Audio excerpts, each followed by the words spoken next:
There's the blue dolphin. Don't let it fall. You have to send everybody a picture of it so we know where it's at. No, I got you on video. And it has to stay there. And it has to stay there. And then next summer, you bring it with you. And the next person gets it. And the next person gets it, and so on, and so on, and so on. And it doesn't have to go out of hand. You could retain it. Yes, you may retain the crown. So what's our criteria for what the blue dolphin is? I don't know. The craziest thing, Or the person who spends the most time in the water. All right. Oh, so I'm in trouble. So we already know that Matt's not going to get it because he doesn't spend any time in the water. Nope. That's what happens when you're from New York. Salt water is like, I don't know, vinegar? Acid. Yeah. It's like they like to vampires, you know. That's where he's at. Water is like sunlight and acid. Yes. So, two that you do there, not you get to have it. She can sleep with it if she wants, but you have to display it. Not you. Yes, you can take it to bed. We can have it till next vacation, and then we might have to give it up. You may have to give it up next year, okay? You're going to have to work hard to keep it. Okay, so that's where we're at. Or it might be. Couldn't resist this. I can tell. We were looking for one, and I walked in, I was like, what about this one? Smuggler's Cove came in real handy. We walked in and there it was. Where to put this thing? So, anyway. You have to put a child inside one of them boxes with all the stuffed animals to get it out.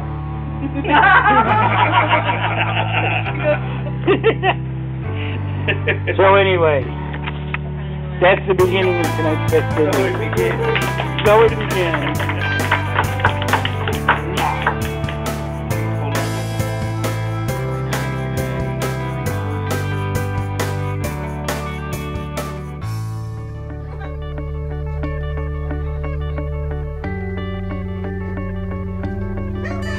Enjoy the little things, for one day you may look back and realize they were the big things.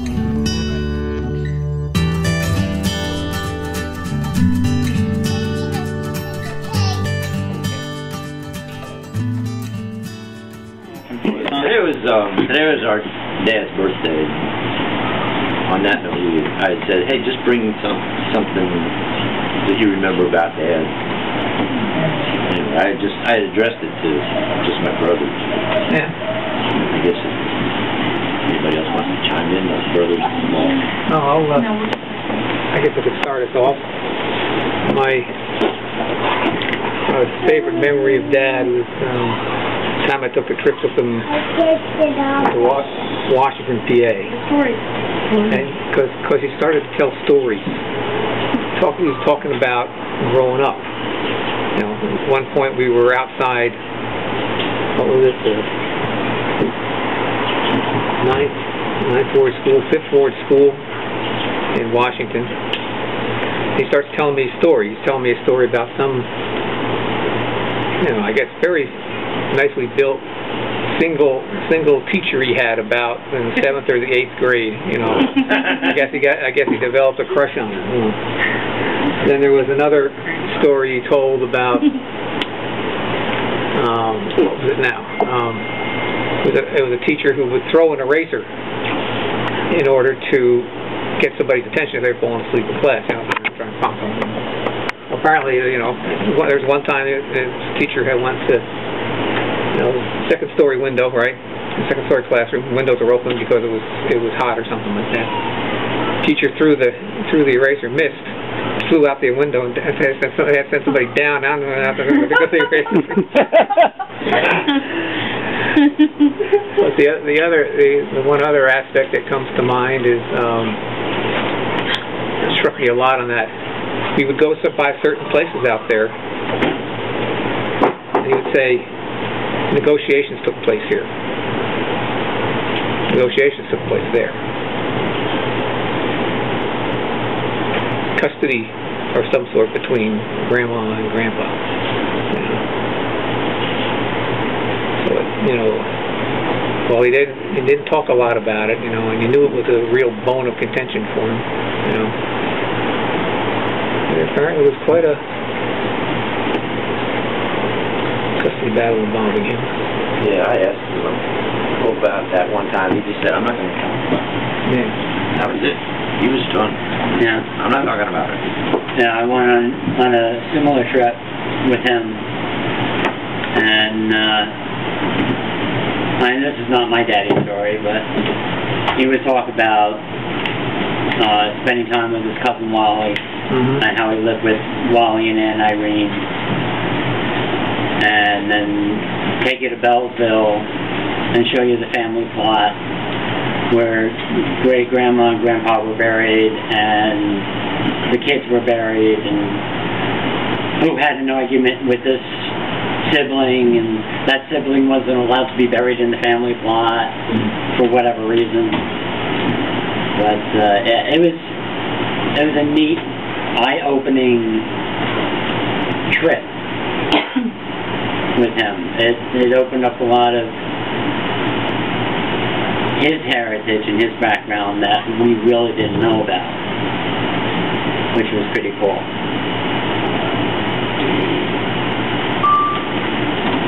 But my daddy's story has to do with Pearlie, which was actually a daughter of Toshka, which was Alex's white cat, where he also got Polda, right? Hi. Hi. Hello there. And Dad wasn't real big about animals or the cat until after I moved out, and the cat adopted Dad and would sleep next to him on the couch while they were watching TV. And she would meet him when he would come home from church or wherever. She would meet him at the top of the driveway. She'd come out from the bushes and come across the top of the driveway after he stopped to pick up the mail, and he would drive up, and there she'd be sitting so that she could say hi to him. One day, instead of coming out across the top of the driveway, she came out and actually went under the car. Oh, I remember it. And he didn't know it. And he started the car back and put the car in gear, and all of a sudden he felt a bump.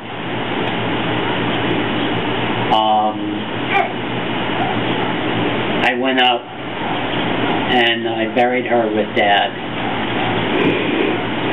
and he was so upset. And I held him, and he just cried in my arms. And it was a very, very dear moment for me and my dad. I ever saw Dad do that. Yeah, he just cried, and it was very heartwarming to know that we had that connection from this four-legged creature. You know, it was cool. It was really cool. That's my daddy's story.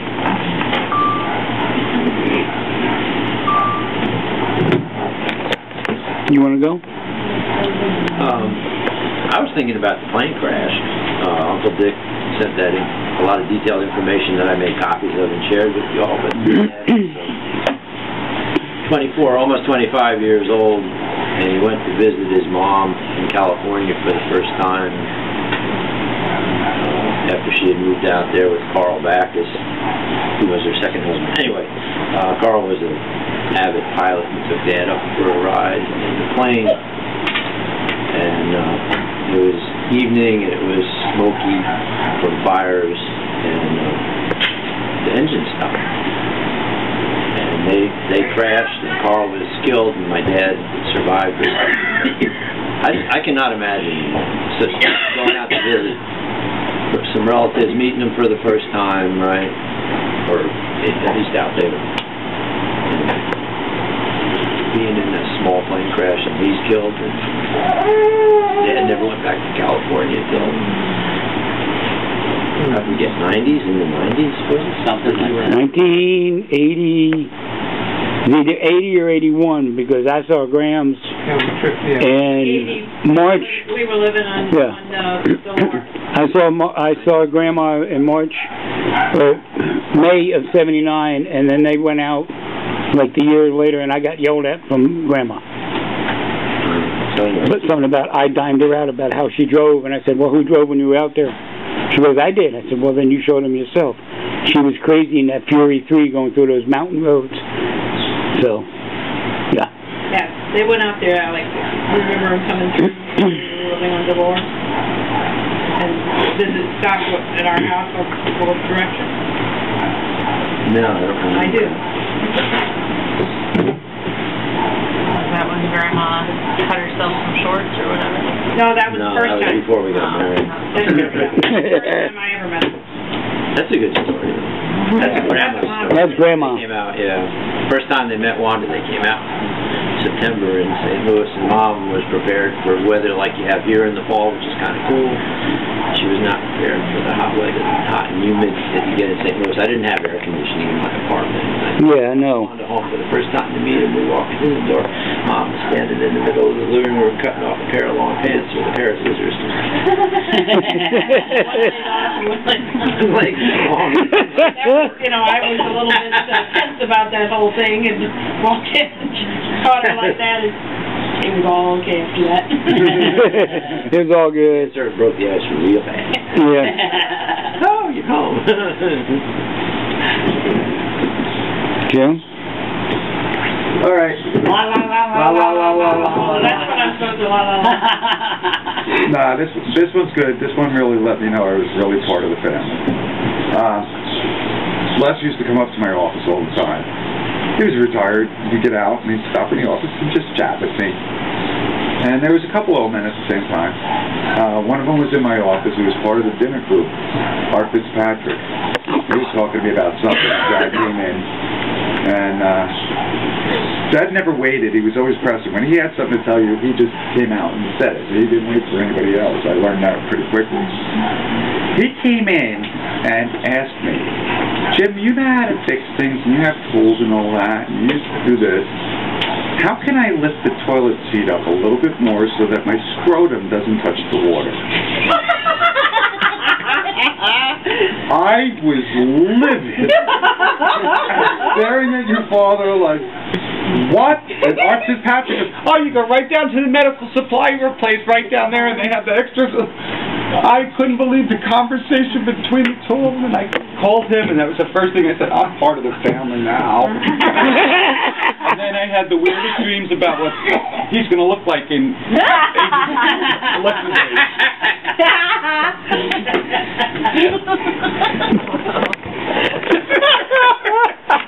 Some things you can blame on heredity.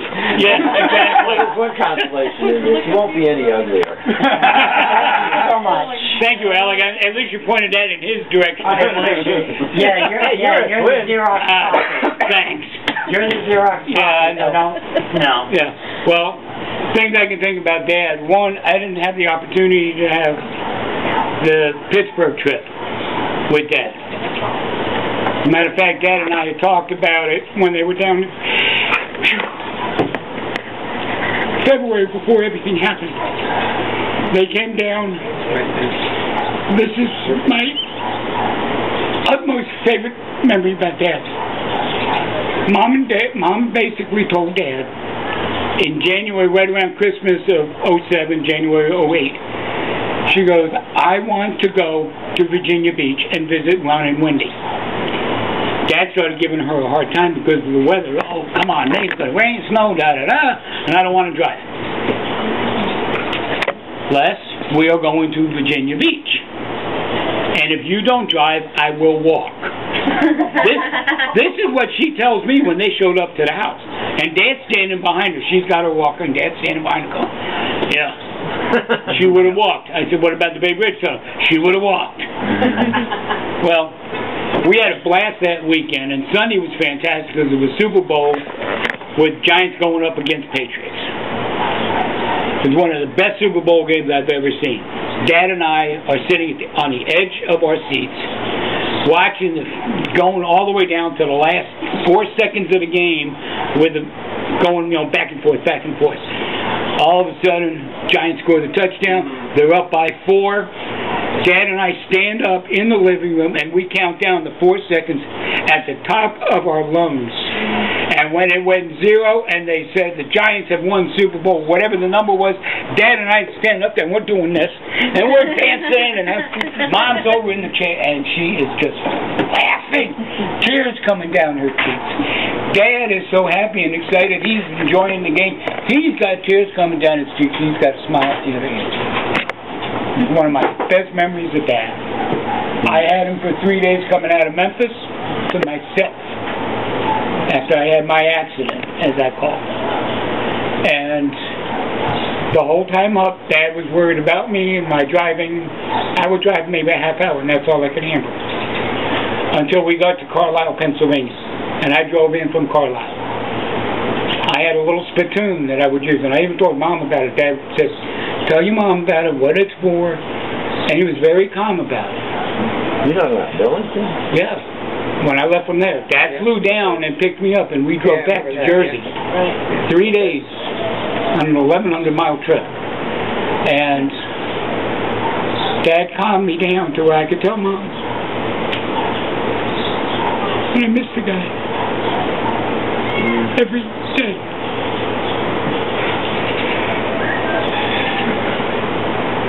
One of my favorite memories, this was at the funeral, but after you went up and started ringing the church bell, you know, it was just released emotion and honor Dad, and we all got in line.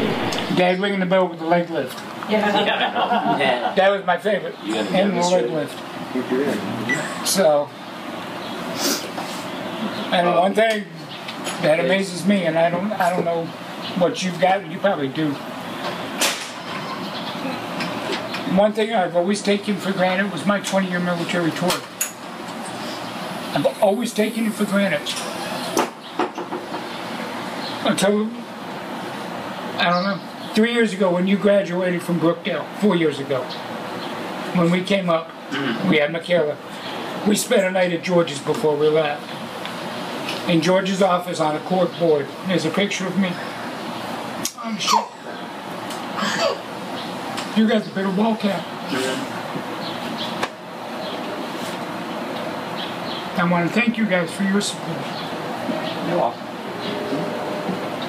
And thank him. By the way, I've got Dad's good ball cap. You got Dad's ball cap. So, I didn't know. Or one time, some guy accused me of being in the shallow water Navy. You go to the damn pilot jumper, you can go kiss it. But Ron and I were getting ready to leave after Mom passed. And Dad walked us out, and he looked at me and he said, you take care of my baby. Because that's what Mom always made sure I knew. And I promised I would, and I gave him a hug, and I just, that's the best memory I have. Oh, the spaghetti dinner. Oh, gosh. Cheesecake. He had cheesecake in one hand, and he had other kinds of cakes in the other hand, and he came with and passed me his glass, and he just barged right past me. His smile was like this.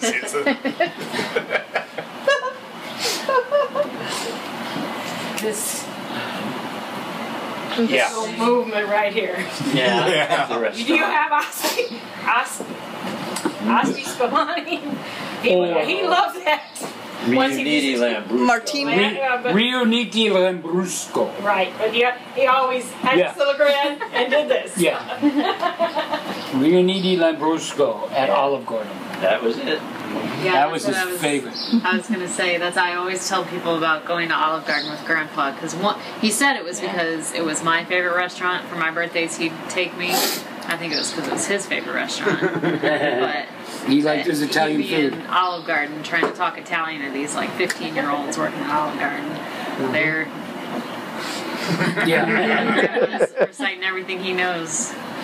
It's funny. Yeah. Yeah, he would always, whenever at a restaurant, he would, or even just meeting someone, what's your name? Where are you from? Where you from? And if the last name sounded foreign, he wanted to know what country. And then he would try with his Ukrainian accent to say a few words in whatever language he could possibly think of that it belonged to. The only guy I knew who knew that much of like 7 or 8 different foreign languages, courtesy of being a ham. And it was all high. Huh? Oh, it was more than 7 or 8. Oh, I know. Didn't you say that Dad was capable of mispronouncing words and 25 languages? I don't think I'm exaggerating. I mean, I think that's one of it's one of the things I remember from your speech at the funeral. You know? Yeah, and that was so true. You know? Yeah, I knew his Russian, and it was horrible. He studied that for years. We'd go to the beach, and he'd take his Russian textbook. Yeah. And that would be what he would read. I don't know how many years that was the case. The thing I always liked also, we'd be out in the backyard on Fairfield. You know, we had that massive backyard in between the sycamore and the pine trees, right? Where we always played football at and stuff. You get Dad out there tossing a ball. And you want to get a little crazy, so you toss it just a little out of his reach. The first time it'll be all right, he'd go chase it. Second time he'd give you a funny look and he'd go chase it. Third time when you got it out of his reach, he would take the club and throw it on the ground and look at you and say, "To me! To me!" 3 fingers, "To me! Throw it to me!" Oh, but come on, Dad, you need the exercise. To me! Who did not learn how to ring that church bell except from Dad. And that leg lift. That was the best. Get that leg going. Or the dingus. The what? Dingus. The thing for which we do not have a name. Yes. Dingus. Dingus? Dingus. What is it? What everybody carries into the church when beginning of service, when they bring the light into the church. Yeah. He told me it was a dingus. And I actually worked on both of them, cleaned them up, and had to glue one of them together and everything, and gave them back. He was very grateful. After he passed away, I was talking to someone, who's going to take care of the dingus? And they looked at me like, what are you talking about? I said, the dingus, you know, the candle thing with the snuffer on it. Yeah. Jimmy, that's a candle lighter and it has a snuffer on it. So I went and I looked in the dictionary for dingus, for that which does not have a name. And it's German. Yes. Fishbowl drink you had after Grandma passed. Oh my gosh, yeah. Oh, the watermelon. Yeah, Big old smile. I forgot about that. Oh my gosh, yes. That picture has never left my mind. I thought That was hilarious. He looked like an underage kid. he did. At the first time having fun with something that he knew he wasn't supposed to. Wendy had ordered this drink. I don't know, It was it was like a fish watermelon bowl. something or other. It was It was huge. So I guess you got to the point she wasn't going to finish it all. Yeah, no, So I wouldn't have. we're getting towards the end. And this is the meal between viewings. You know. And he knew I was driving back. So he didn't care. So he didn't care. So he just went over and grabbed one and he's drinking it. What is that you have there? I said, oh, it's good. You want some? He picked it up and walked back. And he picked it up and walked away with it. I was like, And he sat it on the head of the table where he was sitting. And if you look down the table at the glass, all you saw was this. From nose up. Right, yeah. You know, it looked like... yeah. Kilroy. Looked like Kilroy. Yeah. That's exactly what he looked like. It was great. Oh, jeez. His ears were turned redder than mine. Yeah. When he was angry. And he seemed to do it on a dime. Yeah. But after a while, I began to see it coming and would try to, redirect it before it got spilled over. But I saw it once. it was one, It was not in the pretty. later years, I think it had a lot to do with his hearing. Yeah. Dave McCarrick and That was certainly one of the causes. Dave McCarrick and talk about he only saw Dad angry once. Oh gosh. He was yelling at Bob Nicholson and Tony Ferrero In the terrace that room. were also on the cemetery committee with him. Right. And he was explaining, or he told them in no uncertain terms how it was supposed to go. And his ears were redder than a chimney. And he was louder than a freight train. And David was just like, I don't want to know, and turned around and walked the other way. So one thing I can honestly say about Dad, whenever he got a cuss word. Oh, no. I never... Mom cussed more than Dad. You knew Mom was mad when you heard damn and hell come out of her mouth. One time I heard her say bullshit. That was the only time I ever heard her say that word. She come talking about him one day on the phone, something about F-U-C-K, and him saying it. And she was all embarrassed over the phone. She goes, did I say that right? I said, Mom, you're not supposed to say it at all. Oh, okay. But yeah, she was... Brian, you don't... When was this? I don't know. It was definitely, oh, jeez, 2003, 2004 time. 2004 deployment. So, okay. But yes, I don't Probably know slept when I was on the phone. It up, but she was saying Or that she heard him say something. She heard it, and she was like, oh, all embarrassed. And she was talking to me over the phone about it. And I'm like, you don't say that word, Mom. Whoops. Yeah. Oops. You know. The only thing I could say is I know out of the four boys, I was the craziest one when it came to Dad. Nobody else was as crazy as me who could walk up, put their hands on his neck. Maybe you were just the crazy one. And stand there, watch him turn beet red, trying not to laugh. Mm-hmm. And then he would cut loose and he would swing at me. Never did he connect. His arms were a little shorter than mine, so I could hold him far enough away. But yeah, he could turn and beet red as that shirt. Yeah, that was. And then he would start his laughing. spot. His neck and his ribs. Were his tickle spots. I don't think I did much with them in life.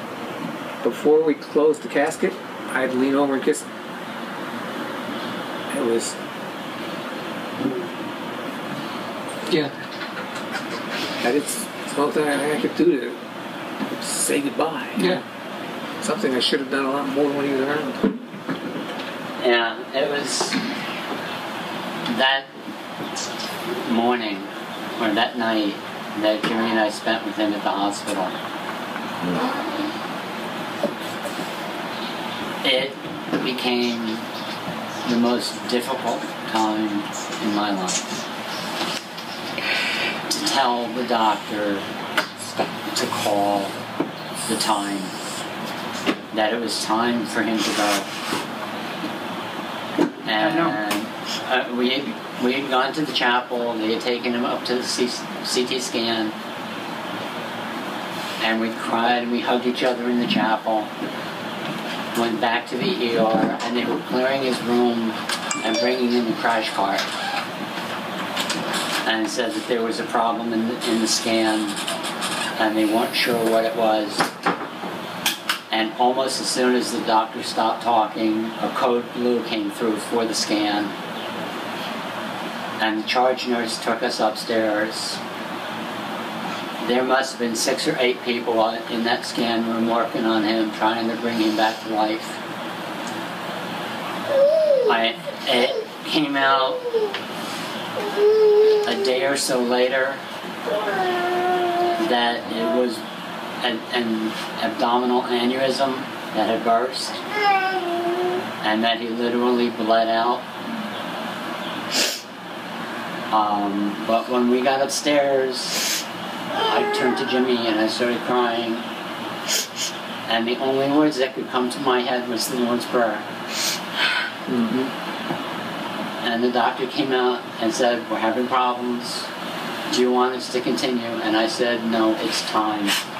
And he said, excuse me. And I said, call it. It's time. I know exactly what you mean. I don't ever want to do that again. That is the worst. To say goodbye to someone that way. I know. It's so tough. And I'm still paying for it. No.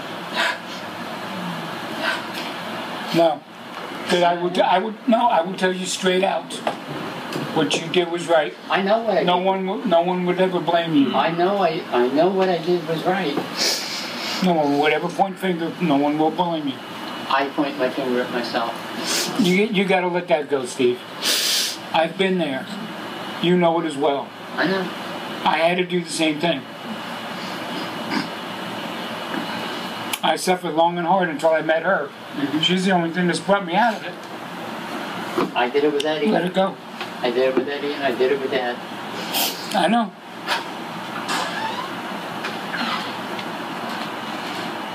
I know. And Dad was tougher. Yeah. A lot tougher. I remember when Jim called me. All he said was, Dad's gone. We never even got back to sleep. We got up. No, we got up and reset our luggage. We hadn't even really unpacked yet. The first time the phone rang, it was odd because of the time of night, and I was like, well, first thing on my mouth is that that's not going to be good. No one calls at this time of night. Yeah. And we found out what was going on, and Ron said, keep us updated. We laid there, and the phone rang again. I just shook my head. Yeah, we had just about fallen asleep, and then the phone rang with Jimmy. Ron didn't want to pick it up. And then went back to sleep. We went to work the next morning. I didn't want to make any of that phone calls. Yeah. You know. I mean, Jimmy was on the phone with half of you. I was on the phone with the other half. Yeah. We walked in and heard, when she was at Farmfish, walked in mine. And both of them said, what? Yeah, I said, we're gone. We're out of here. I'm on my way back to New Jersey. I don't know what to say. Yeah. None of the store managers knew what to say. David. When I spoke to David, he had no clue what to say. Yeah. I mean, you just don't hear. I mean, you hear nowadays on news every now and again about people that have spent so much time and so much of their lives together that they die relatively quickly after their partner. Yes. But it was just ground shaking. Yep.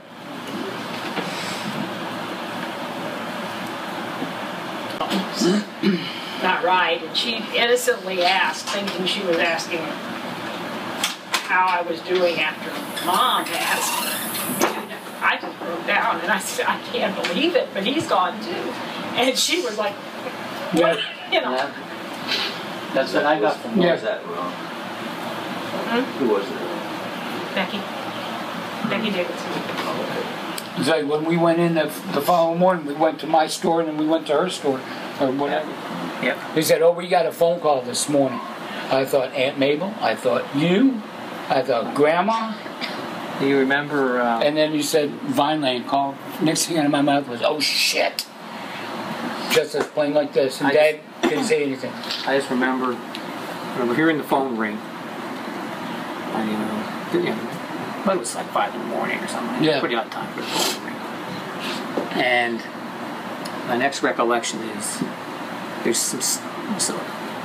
somebody going across the upstairs on the Fairfield Drive, and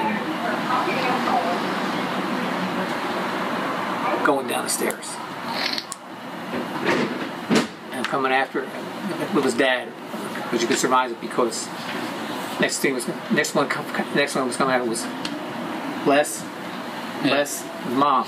So he was upset. He was going someplace, and she was following him. And they probably went, downstairs or something and collected themselves when they came to see us. Yeah. No, then the question was asked, do we have to go to school?